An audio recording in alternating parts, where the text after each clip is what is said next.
That's not Joe. That's little girl Joe. Yeah, you know what, Panther, you're right.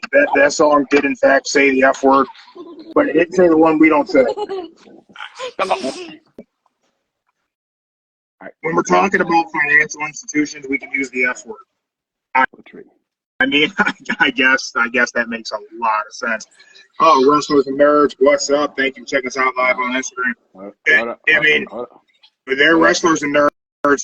I'm a puppet with a couple nerds. Hold on, that's messed up. Wait up. I got something to tell y'all.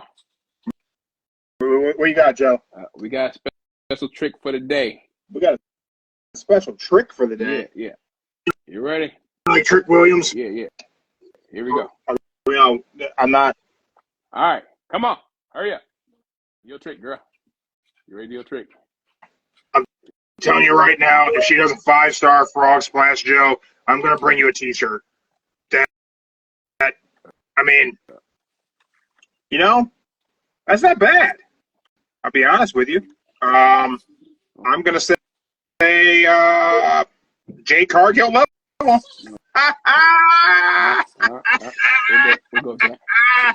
Hey, he said it, not me. But yeah, I mean, she can skip the line. No need for NXT there. So nerds, you enjoy your rest or enjoy the slumber, and I want you to ponder this: what makes a great baby face? Because on Monday we talked about the fact that I don't agree with Bubba Ray Dudley and Mark Henry on what makes a great heel. You still on that? Yeah, I'm still on it, Joe. Because you know what? It doesn't sit right with me, and we're not even shout out Original Gunplug Garage. So, right here. Okay. That worked for him right there. Boom. Go check out Original Gunplug Garage if you're into building some gunplay. You like mechs, you like building shit. Those are your guys. Shout out to BrianBargains.biz. If you like playing cards, that's the spot. You like Megatron? Bow. There we go. Prince Nana Coffee, promo code, don't say the F word, say 10% fresh roasted coffee right to your door. All right. Now, we talked about heels, Joe. We talked about it. We did. We talked about them in depth. We did. We went deep with the heel conversation. I think that was like the whole entire show. It really was, man. We went. Listen, I'm telling you, right? You can't just like. I reached out to the community, and people who heard some, heels got to get over with the crowd, blah blah blah. Heard the same thing with asking about babyface and what makes a great babyface. So, Chuck, the heels conversation I think we might be in a good spot. Okay. I was right. Bubba Ray Dudley was wrong. AEW does not lack heels. They don't. They have plenty of them, and they all have championship belts. So the sheer notion that AEW lacks heels, I'll be honest. It makes me wonder if Bubba Ray Dudley even watches AEW. I think he gonna get it. He watches it. Probably when he wants. Yeah, when he wants to, when he has to, and I don't know. Maybe he just watches it from an aspect of I just want to critique, and I just want to. Maybe Bubba Ray Dudley just likes being a bully. Anyway, we talked about what makes a great heel. And we talked about A to the K Wrestling has joined. Thank you guys for checking us out live on Instagram. If you're not live on Instagram, you're at YouTube, Spotify, you're missing the opportunity to see some of the great podcasters in the wrestling space dropping into our live chat. A to the K, you guys were here on Monday. We talked about what makes a great heel because I was on with Busted Open. And Bubba Ray Dudley and Mark Henry attempted to put me in my place and my stance that every champion in AEW is a heel. Bubba said they lack heels. But no, they don't. Every champ is a heel. Bubba Ray Dudley and Mark Henry then tried to rewrite what makes a heel with me on the air, and then Bubba hung up on me. Oh, he hung up? He hung up? Oh. At the end, he hung up. After So I mean, I just don't understand how you have to hate every aspect of a performer. Then to be a heel, Bubba hung up on me. Okay. So now let's talk baby faces. Okay, baby face. What makes a great baby face? John Cena.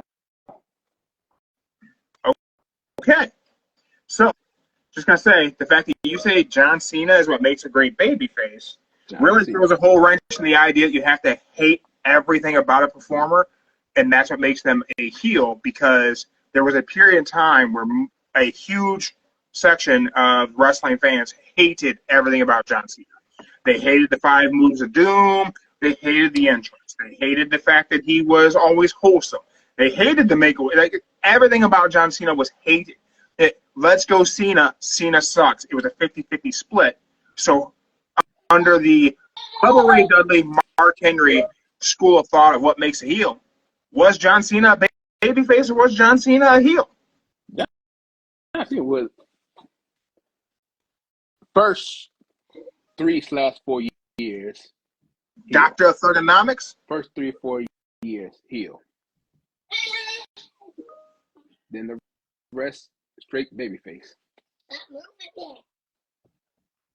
We got the guys over at A to the K. Who knows what makes a babyface these days? Good guys get booed, heels get cheered. Really tough to be over as a babyface. And in betweener is the new babyface. So I can agree with that to a degree. That if you're in the shades of gray, that I personally believe should rarely exist in pro wrestling. I think there should be special talent who are there. A Stone Cold Steve Austin was probably the original special talent who was there. One individual guy was there.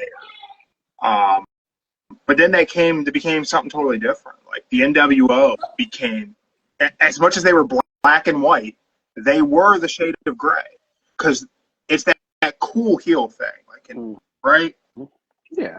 There's cool heels. But are cool heels baby faces?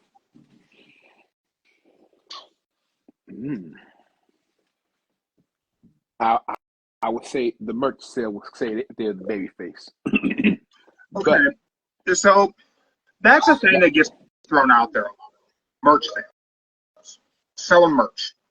And that was one of the things Mark Henry tried to allude to, was that if you like something about them, then they're not a heel. Except that that's just historically not even true. Were the 4 Horsemen heels or baby faces? Ooh. Oh, they were straight up heels. Only one person sold. Which version of the 4 Horsemen just talking about here? In general, were the Horsemen heels or baby? If you have to say the 4 Horsemen, is that a heel faction or a babyface faction? Historically. No, don't pick a time frame. Just historically. They were heels.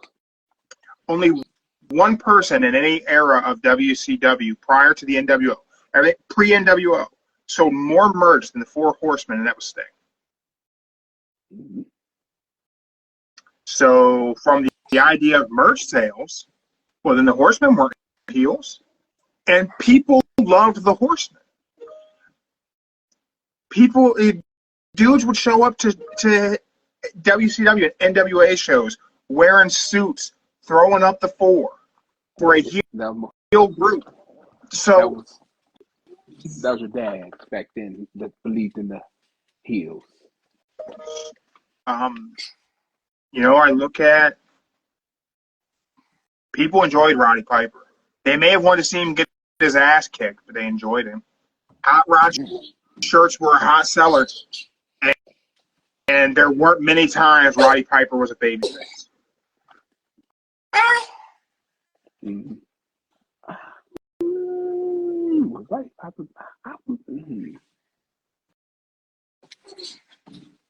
Roddy Piper was all over the world. You couldn't even tell if he was a heel or a babyface. That's a tricky one right there. As Piper said, just when they think they have the answers, I change the questions. Yeah. But, today, man, what makes a babyface? What makes a baby babyface today? Is it merch sales? Because everybody's selling merch. No, it's Crowd reaction? Kids' reaction. The kids? So it's all on the kids. The kids make who the heels and the faces are? Yes. Mostly. I will tell you, it warms my heart when I see kids giving a guy a thumbs down and booing him today. It's nice to see that. Yeah. I would say mostly if you look at today, like the kids, most kids would pick Orange Cassidy as a babyface, Bianca Belair, Cody Rhodes, and if Becky Lynch was still wrestling, they'll pick Becky Lynch as a babyface. So you feel like if the kids support them, they're a babyface? Yeah. Because those are like the top four right now. Roman and John Cena, he's still gonna be around as babyface, but to the retirement. But those are like the four that everybody likes: Bianca, Rhodes, Cassidy, and Becky. And you said Darby. I said Darby. I did. Mm-hmm. Oh, yeah, Darby. Okay. I get that those people are baby faces. I do.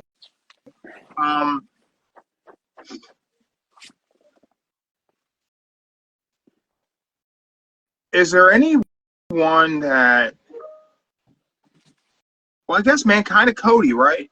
Cody kind of transcends it, and because the kids show him a lot of love that has gone into our age demographic, likes Cody. The same age demo that turned on him in AEW.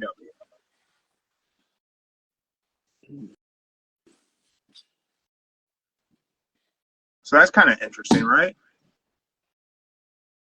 I think they turned on him because he was never going to win the title. And that's what everybody wanted from him. And mostly everybody turned against him because on the independent scene, he was like the bad guy, heel type. He was the one that made a better name for himself on the independents. And then when he got back to the limelight of a company starting up, he became like a, I don't want to say babyface, but he came like a kind of like a little wuss, if you want to put it that way.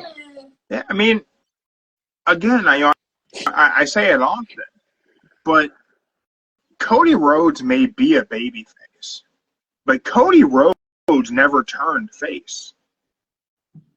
He never really had that thing where he did the 180 and became a good guy. We just started seeing him as a good guy. He was a heel whenever he left WWE. He hit the indie scene, Ring of Honor, What Culture Pro Wrestling, Defiant. Mm-hmm. Cody was a heel. He hit New Japan. He was a heel. The Bullet Club was a heel faction that was a top merch seller on Hot Topic. And then Cody was even a heel inside of the heel group opposite of Kenny Omega. That is true. He was. Right? He was. That is right. At least that was my perspective. Like, Cody was painted as the heel in that. From where I was sitting, where I was watching, I felt like they wanted me to cheer Kenny and boo Cody. We then get All In. We then get AEW, and Cody's the face of the company. He's somehow a babyface. He became, technically, he was the VP/wrestler, and I don't think the crowd or the fans liked him being VP, whatever you want to call it, what we call it. Yeah. What I think is interesting is that in AEW, the crowd turned on Cody because he wouldn't abuse his power as an EVP to then go for the title. That seemed to be the thing. Like, he wouldn't go Triple H heel in AEW so the crowd turned on him. But there was never a moment where Cody was like, I'm doing this good, noble thing, and I'm a babyface. Because in the birth of AEW, he beat the shit out of his brother. I guess you could say the moment with him and Dustin after Double or Nothing, maybe that was the babyface turn, where he didn't need a tag team partner. He needed his brother to face the Young Bucks. That could be the only thing I would say is maybe that was the babyface turn. However, in that matchup, Dustin was the heel. Dustin was painted as the Attitude Era WWE guy that Cody had to take out back and put one in him.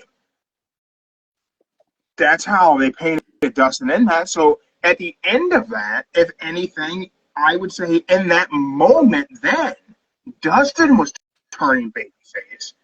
And somehow Cody had already become that. Mm. But sometimes it's a natural progression of things. And sometimes, if someone gets so over as a heel, they just become face. Probably Rhea Ripley's probably an example. Yeah, Rhea Ripley.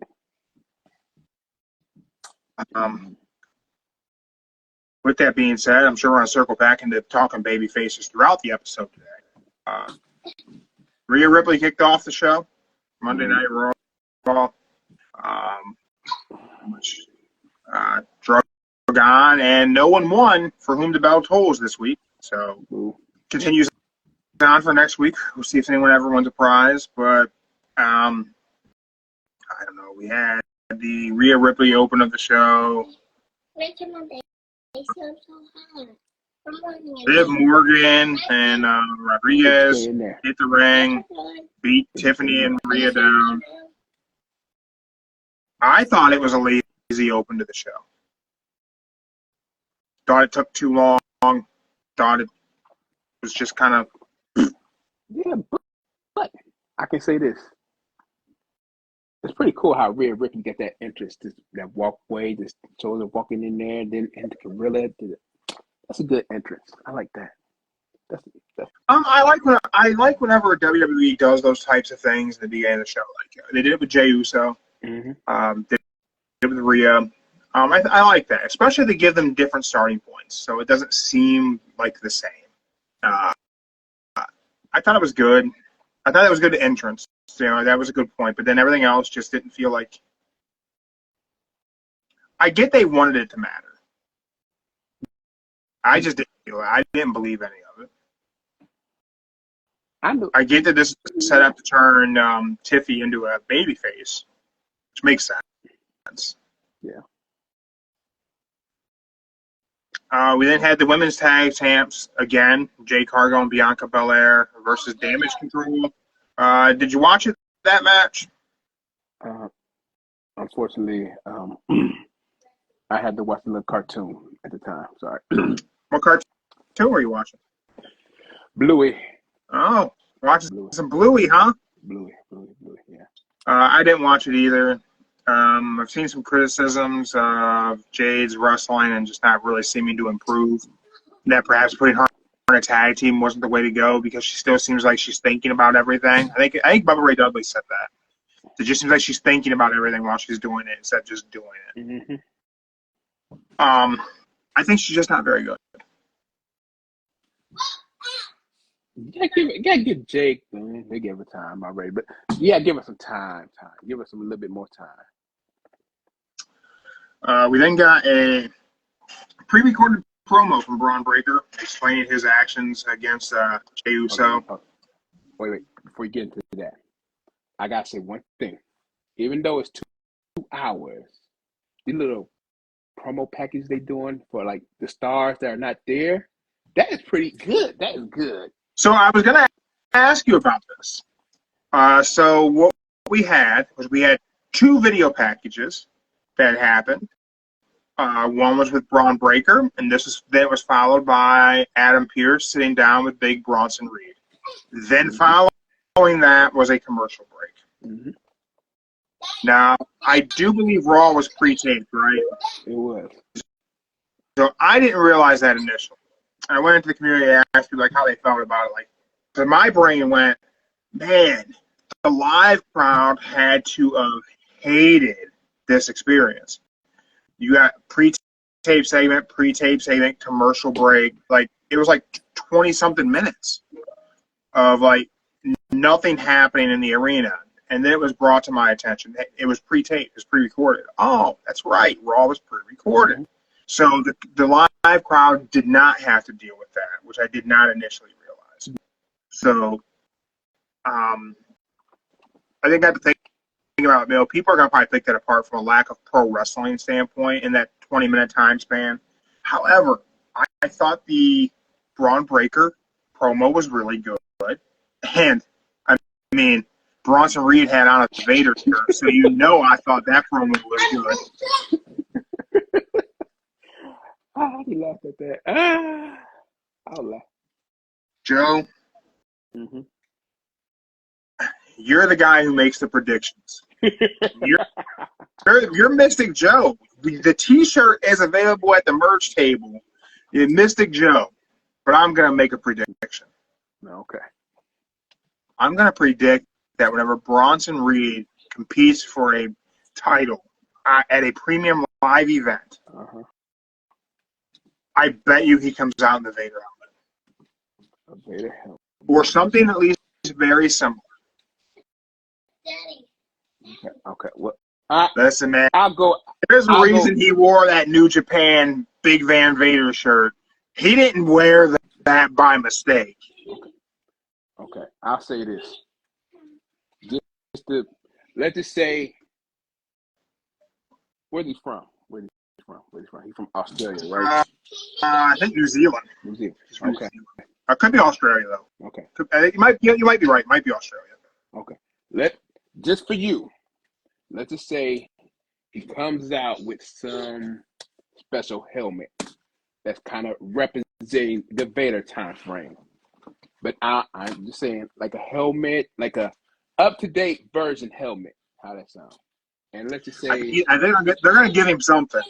And let's just say he got, if you do it properly, right, some little smoke coming out the side of the helmet as he takes it off.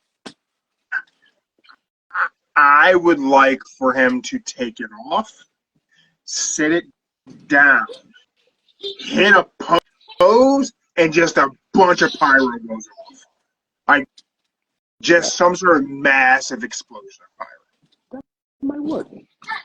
But I would say the helmet would have to be only at PLE. Yeah. Make it special. Yeah.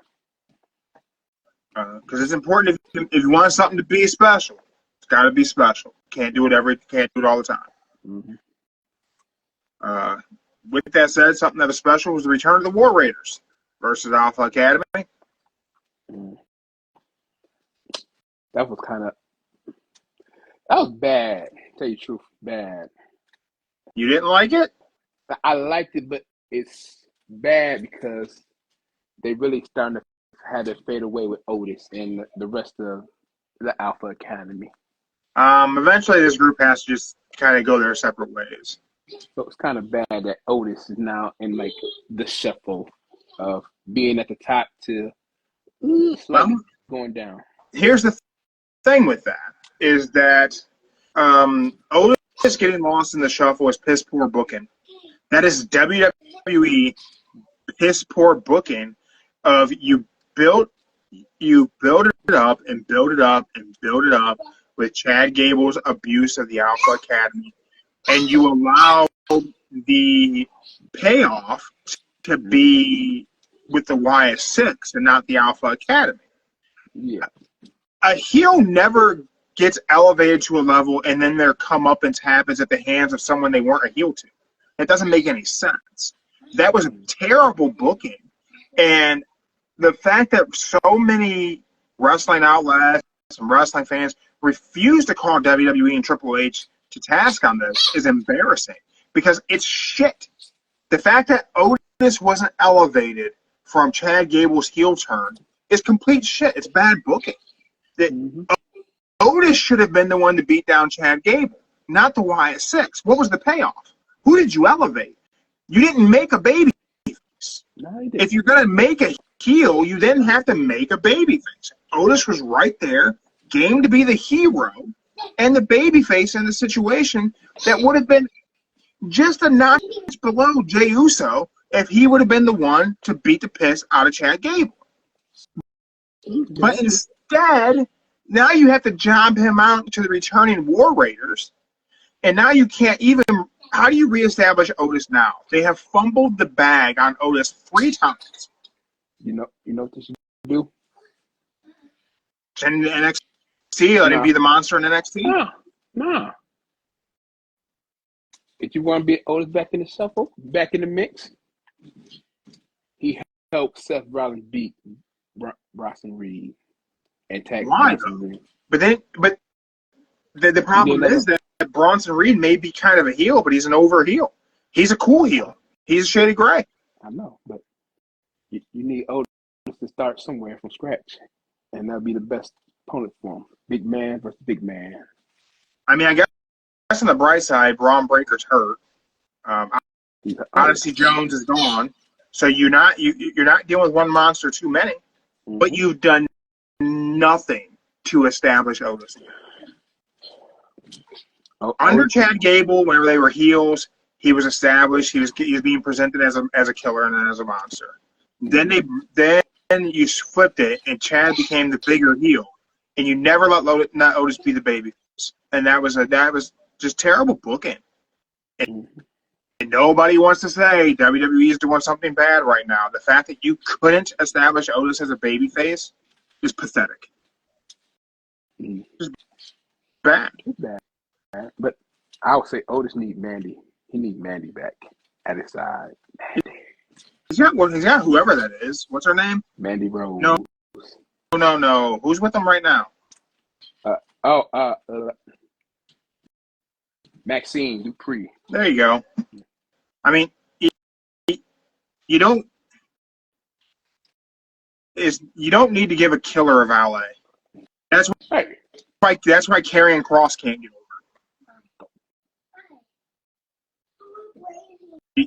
You give a chicken shit heel a female valet. You don't give a killer a female valet. It doesn't work. That doesn't. Karrion Kross can't get over because his wife comes to the ring with him and helps him win his battles. It's not believable. Not a believable killer. But that's a true heel faction couple. But he's not a chicken shit heel. If he was a chicken shit heel, it would work. Look. He ain't put on damn shorts on. It's cold. That's only I'm wearing shorts. If you wear shorts, you going out in the room, okay? What? Get the shorts and go out there. Go. When? The purple one. Well, that's just the skirt. It's too big. It's not too big, girl. All right, get the orange and go. Go. We got Gunther and Cody. Gunther and Cody. What did you think of that promo? It was weak. You didn't like that? I like that Gunther said, "I respect you, and I'm not going to run you down," and then proceeds to run him down anyway. It could have been better, but it just wasn't. It wasn't like I'm really going to kill you, like destroy you type of promo. It was just chit chat. I'll beat you at Crown Jewel, and I will destroy you. It should have been more than that. It should have been had like just more fire to it. There we go. I thought it was interesting that Gunther said everyone's friend is nobody's real friend. Mm-hmm. I think that was a bit of a seed plant, but the other seed plant I thought was interesting was the Brock Lesnar mention. Oh, yeah. And then Seth did it later on in the night. Mm-hmm. Do you see Brock coming back? Better question. Do you want to see Brock come back? He could just pop up at the Rumble. That's about it. Then who eliminates him?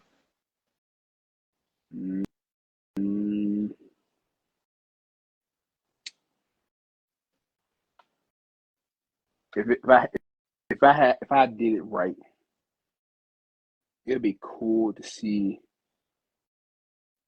Breaker and Bronson take them out like this. They both tag Jay, team and throw them what's over up? the Welcome back. They both just tag team and throw them over the ring. Breaker and Bronson Reed should do it. Tag team. And then what? Didn't you do anything with Brock after that? I personally don't want to see Brock Lesnar back because I don't know where to put him. I don't know where he goes. You can't. Brock Lesnar can't be in your mid card. Your main event scene is occupied. There's no room for the Beast. But Who can Brock Lesnar effectively make a star? Someone the caliber of Brock. Like, he has to be in a program where he makes a star.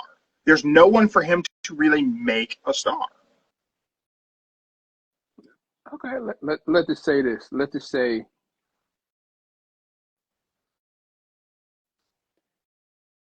Brock loses at the Rumble, moves on to the Elimination Chamber. We'll just say somebody from SmackDown won it, the Rumble. Then Brock moves over to the Elimination Chamber for Raw. And on Raw, that's where you get your dream match of him versus Gunther at WrestleMania. He wins the Elimination Chamber. And then at WrestleMania, he loses to Gunther. Clean. So you want Gunther to go over on Brock clean?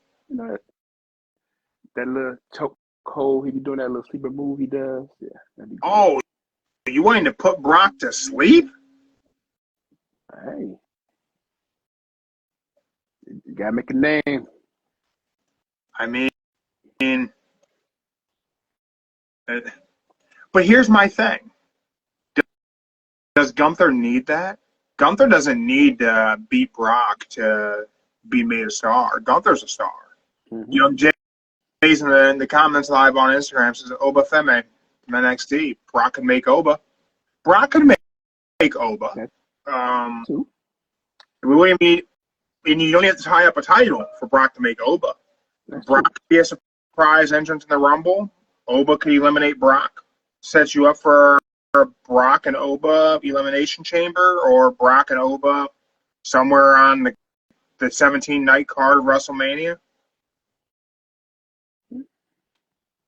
That's a decent matchup, honestly, to make Oba a star. At this point, if Brock Lesnar is brought back, he just needs to be brought back for one program to make someone a star. Because there's nothing left for Brock to do. And anything you have him do of like real substance on a card, or even just over the course of a year, takes that spot away from somebody else.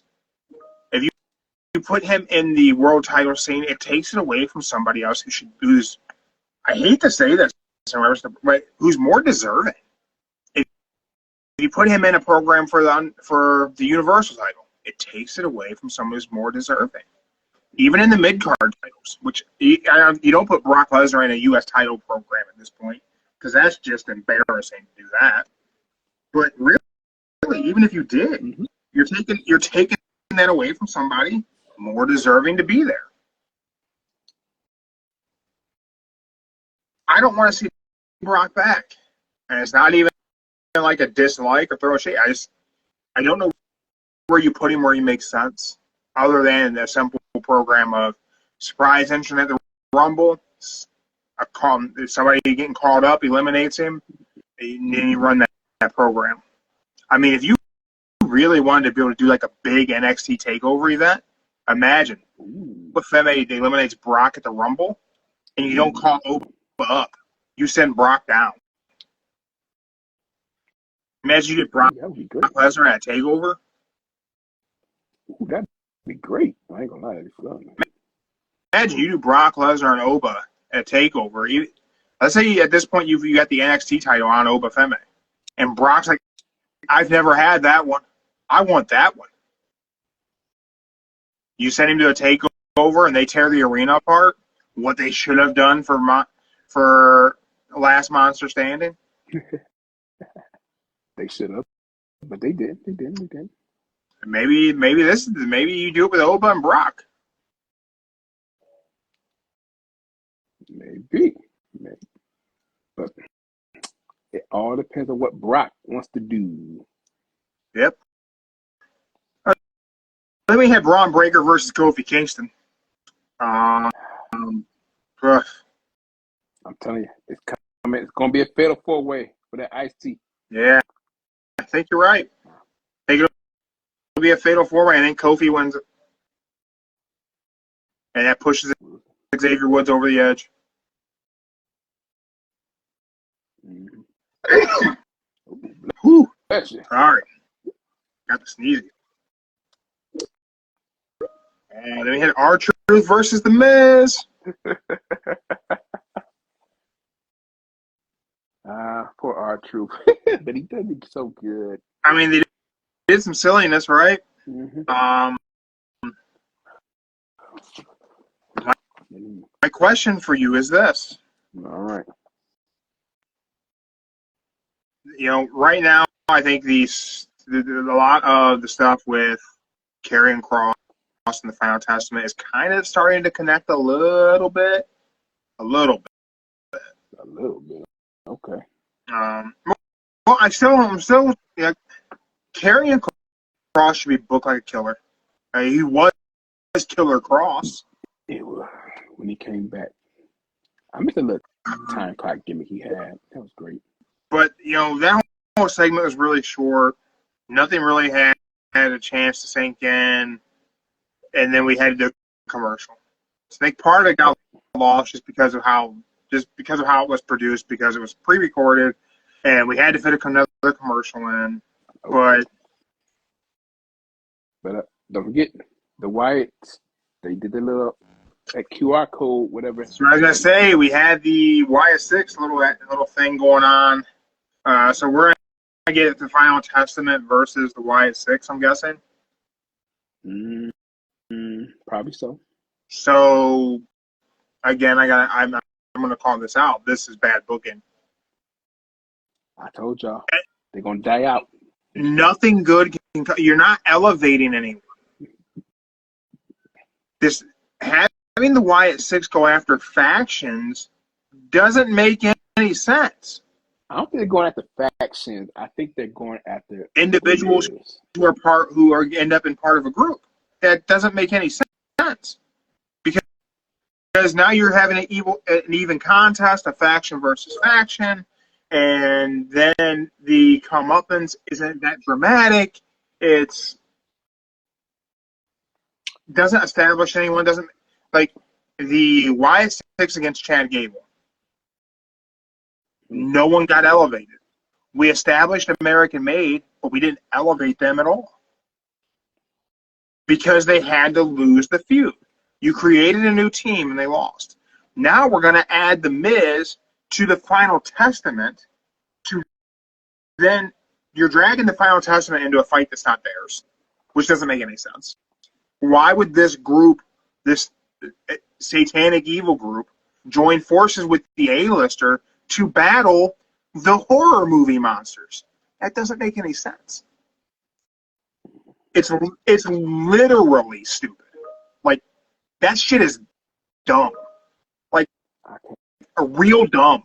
Like, I can't say, but it will make sense once they get down to the part. But I think they have to. Because American Made joining forces with Chad Gable barely made sense. It just made sense because of collegiate wrestling.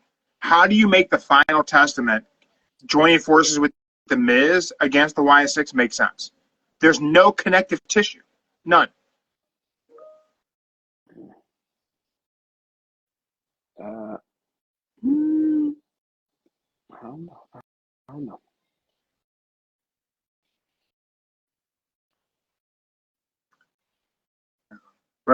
But that led us to the tag match, Rhea Ripley and Tiffy Time versus Liv Morgan and Raquel Rodriguez.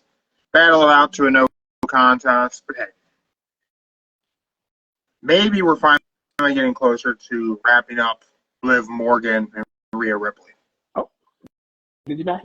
Oh, you must have missed that part. So, as of right now, Adam Pearce is making them stop fighting each other. No more Priest going after Judgment Day and no more Rhea and Liv. Oh, so the fact that I said it was completely boring and dumb as shit at this point, maybe somebody listened? Yeah, that's why I got the little tag team match going on right now because what? As of right now, no more Damian Priest going to Finn. The tag team belts will be on the line, so the Judgment Day is now going after tag team gold. Keep their tag team gold.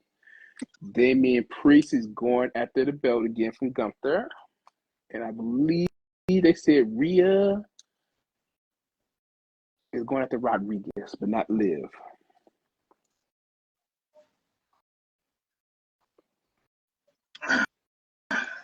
That makes sense. Makes sense. I reached out to the community and I asked about what makes a good babyface and does AEW have a lack of them? Shout out to Texas Chainsaw Match. Believability is what makes a good babyface. And no, they do not lack babyfaces. They don't. So let's talk AEW. Dynamite preview. You can take a look and see what's being advertised for Dynamite. But let me ask you this, Joe. As I take a look for that Dynamite card, does AEW lack babyfaces? Because that was my argument. They don't lack heels. They lack believable babyfaces.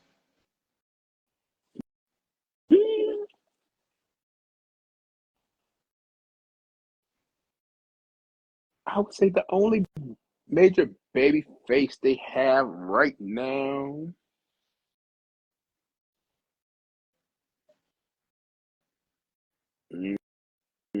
Danny Garcia. My perspective is it's Darby Allin's the only like believable babyface they have.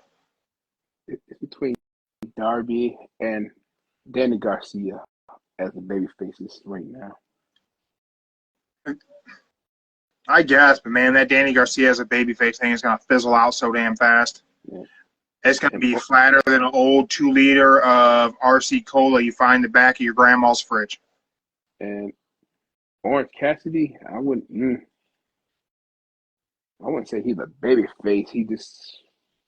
I think the conversation with Jerry Lynn may change what we're seeing from Orange Cassidy very soon. Okay. Jerry Lynn told him he needed to apply himself and actually try. I think we're getting a character change in Orange Cassidy, and I'm here for it. Time to get rid of the hands in the pocket. You know, I look at like the card tonight of like what's being presented to me as baby faces. So I look at the Elite as being like, hey, these are your heels. This is your heel faction big time.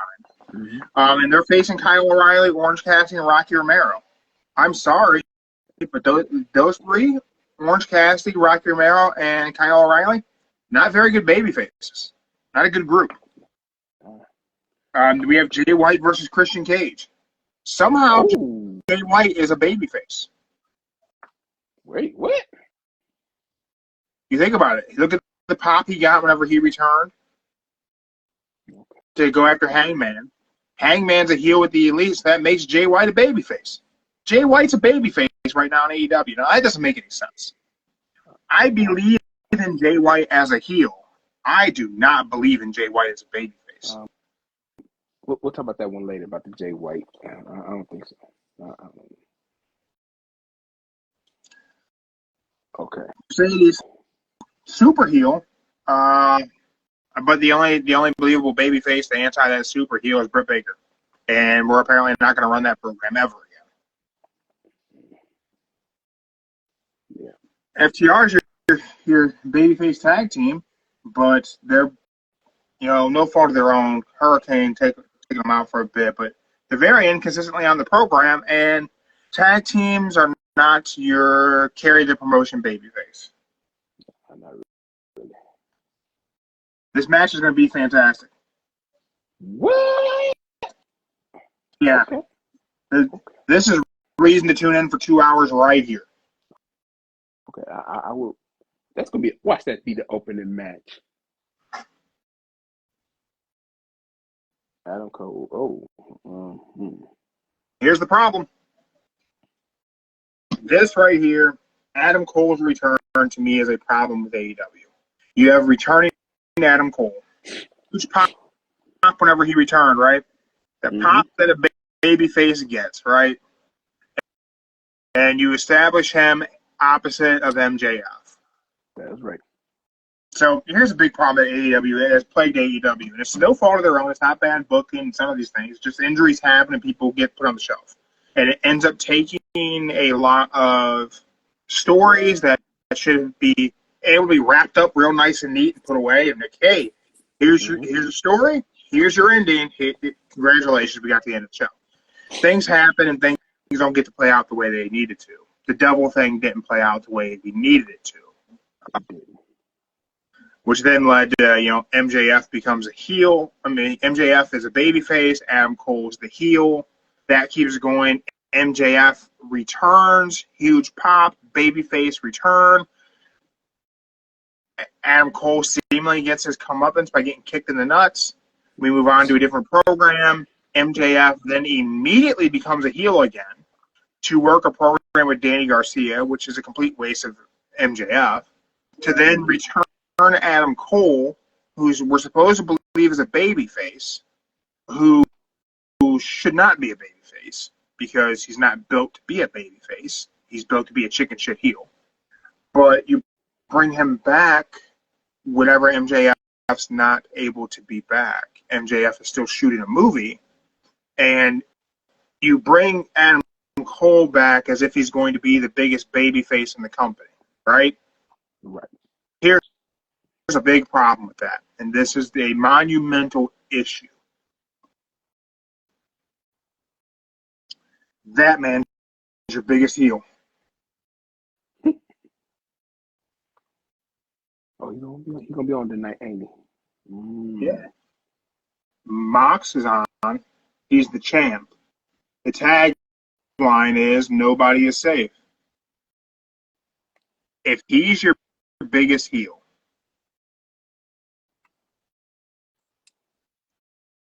he can't be your biggest babyface because I don't believe him. Damn. I believe everything about him. Damn. I don't believe in Adam Cole. Not anymore. Damn. He's been too wishy-washy. He's been on the shelf. He's just not in shape. Is he like 100% medically clear? Is the question. That's what I'm seeing. I'm seeing he's medically cleared to wrestle, and he just doesn't. He never looked in shape, but he really doesn't look in shape. So you're gonna pit Darby against Mox, right? And Mox has already beat the piss out of Darby. Yeah. AEW has heels. AEW does not have believable baby faces. There's no one on the roster that I believe stands up to Jon Moxley and the Blackpool Combat Club.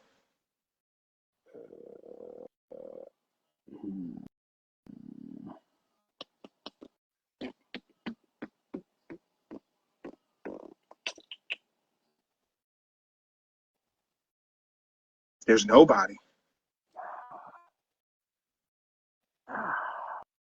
Whoa, nah. Oh, okay. The only other person that can do it,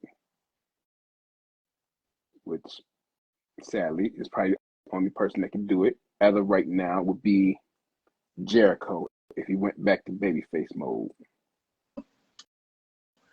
But we're not going to get that. Yeah. Even then, I don't know. I don't know that I believe in Jericho.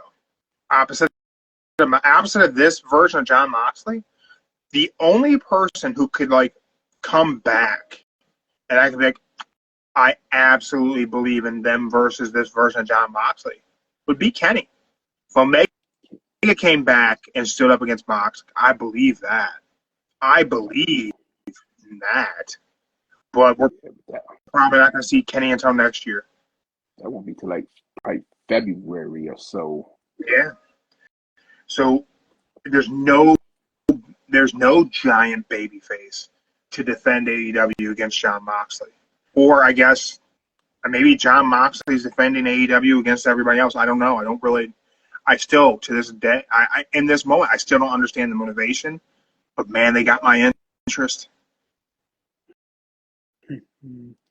I would say this.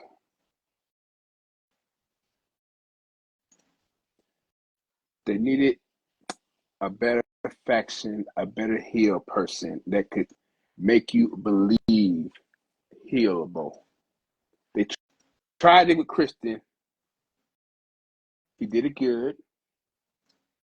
It wasn't like a badass heel, but he made you believe he was a heel and said everything you want to hear as a heel. So here's a question for you. Christian still has that ability to cash in. That is true. That kind of has to be the program we're going to work with Mox, right? Is Mox is going to go after Christian. Go ahead and cash in. Do it. I dare you. I dare you to cash in. No, And I would imagine Christian's probably going to give that contract away to Nick Wayne or something because he doesn't want to cash in on Moxley. You know what would be better? Let's just say Mox group, they all take out Christians, every single one of them. And they force Christian into cashing in. And That'd be a good one. Or force Christian into giving Mox the contract for Mox to give it to whoever he wants to. Because Mox is the kind of guy who he's going to pick a fight. So give it to Mox. They beat Christian down or they beat Nick Wayne down to a point where they just give us the contract. Give it up. And then they take it and they're gonna put it on somebody to make them be a marked man. So what do? When you have the BCC, they say, here you go. Here's your title shot. Go ahead and cash in. Which they'll probably give it to Darby. Mm-hmm. If I did this, if I had the pencil and I was booking that, that's what I would do. I'd have them beat down Christian, have him give up that title shot. They take that title shot and they give it to Darby. They go, you're the face of the company? Prove it. Cash in whenever you want. You know, it'd be better. Let's just say they do that. They take out all the Christian people. And then Christian is forced to cash in on, we're pay-per-view in January, because I don't know if they got something going in December. But somewhere in January, they got that major pay-per-view. All his, one by one, they took them all out. And Christian had to go in solo with no help. And Edge shows up? No, not Edge. All 4 members of the Elite help him out to get the belt off of them. And that's when the whole feud starts with how they say they're taking over. And they say, you are not taking over our company. That's where this has to go, right? It has to go with Blackpool Combat Club versus the Elite. Yeah. And then that's when you find out if it does happen to be Shane O'Mac, y'all. I want y'all to have your little. I ain't gonna ruin your little dreams or hopes now. We gonna say good old Shane O'Mac is the one.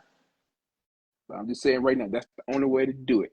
They cost Mox the match. Christian become the champion, and then the Elite versus, we'll just call them the Combat Club for now, since they ain't got a name yet.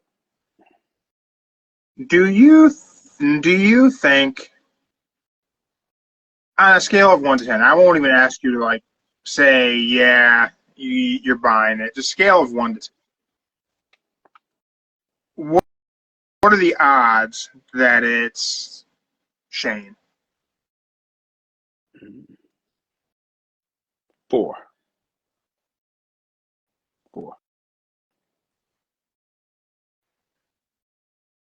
I think that's not bad. That's not bad odds, but a 40% likelihood that it could be Shane O'Mac. I'm going with a 4. 4. Yeah, I feel like I agree with that. I think it would be so interesting for TV if it was, right? But then think about how bad I think it would be for the business of AEW if you had let a McMahon be in that locker room. That's why I see a good 4 sounds reasonable. I think it's a 4% chance he does show up.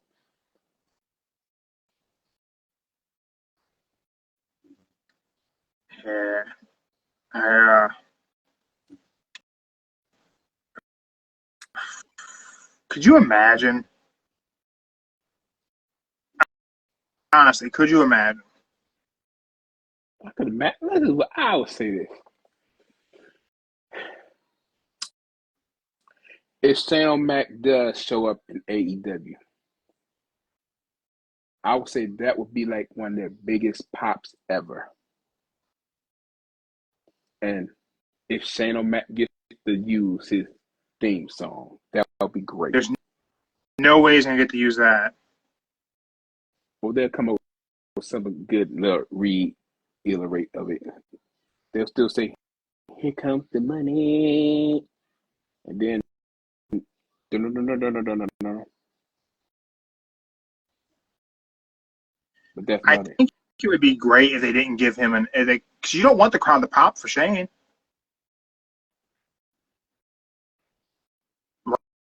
Right? I mean, you don't want the crowd to be excited if he's aligned with Mox. Mox has to be the ultimate heel.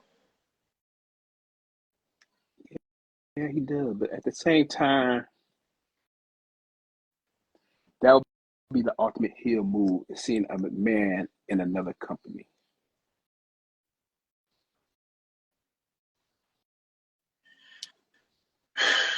Yeah. It would definitely be interesting. A McMahon in another company, when he told his own father he would never do anything like that, he would just be 100% WWE to the day. But he never said that. He never said that, but I'm just throwing it in there and let they say he did say that. Just throwing it out there. Yeah, it'll be interesting if that happens to be the case. If they do it, it'll be interesting. I'm not holding my breath. Not at all. But still, that would be the greatest move ever. A man over to the dark side. Yeah. It'd be interesting. But that's all I got for today, Joe. Okay. That's all I got. I don't see us getting Shane. I have to assume we're gonna get Darby facing off with Mox again. I think we spitballed a lot of ideas for Dynamite tonight. It'll be interesting to see what way they go. But do you foresee any type of a unexpected return on Dynamite tonight? Dynamite. I'm going to say either tonight or next Wednesday night. Now, this is what's going to happen. This is what I say. This is what's going to happen. We get the whole Leo Rush and Shelton Benjamin match. And afterwards, Bobby Lashley? No. They want Leo to join, but Leo says no. But then then they start jumping. Him and MVP jump Leo after the match. Swerve comes out.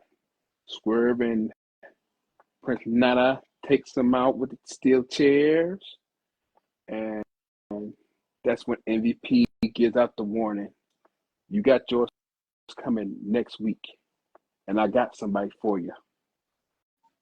Say build anticipation. Yeah. I can see it. My prediction is we're getting a beat down of Christian Cage and Edge returns. Then we have Edge work a program with Mox. Okay.